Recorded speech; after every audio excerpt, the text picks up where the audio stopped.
Yo, what's up mga kaliteral, no? For today's video mga kaliteral, ngayon ay panoorin po natin yung video clip kung saan ay nagsasabi ng katotohanan dito si Batang Healer mga kaliteral, no? At dito nga mga kaliteral, sinabi ni Batang Healer na yung bata ay kinulong at pinatay, at may alam din dito ang magulang ng bata. So ngayon, kayo na po magsasabi kung ano ang katotohanan sa sinasabi ni Batang Healer. So kumbaga mga ka-idol, kung maintindihan nyo sa Bisaya, panoorin na po natin yung video clip. Ito na mga ka-idol. Ano biya, bago pa matong gilabay ko dito. Grabe no? Ikan lang siguro. Involved man sila tanan. Te? Involved man sila. Oh. Pagtaan pa man to nila guhigo. God, ilan tong giplano. Insang ka. Samtang ana maguna istorya, samtang nagsige sila pangita ang mga tao. Ang ilahara day ni pangita nara sa balay. Mo nang maingon ko gusto ko mo ana mo bitong hundreds of mga patient ang ako ang gipauli. Kay kana nga time gusto ko kanang adlaw mo adto ko, pero unsa may ilang gingan kung tinuod taong nagkuha nganong wala may ka.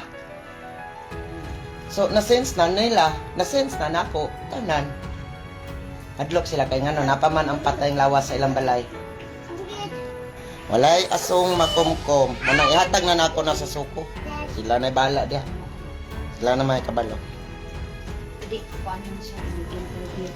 Kay kung diat abot yo ko dito, mingon yo ko dito, mingon bi ako. Gusto ko makigistorya sa inahan.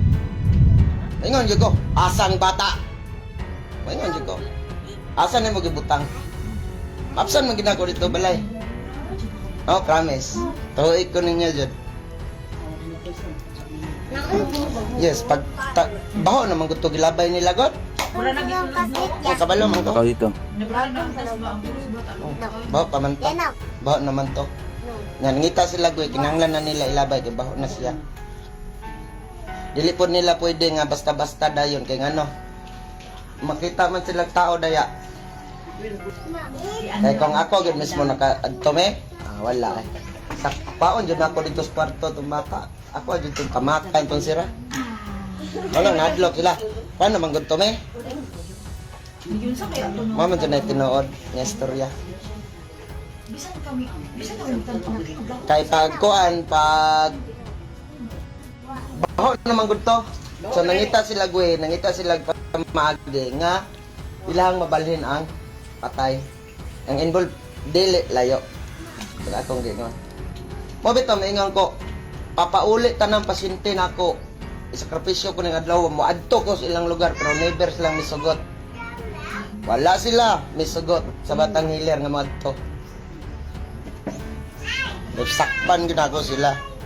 So what's up mga kaliteral, no? So anong masasabi nyo sa pahayag ni Batang Healer? Kayo na po manghusga kung totoo ba talaga na sinasabi ni Batang Healer na ang dahilan sa pagpatay sa bata at yung magulang niya pala.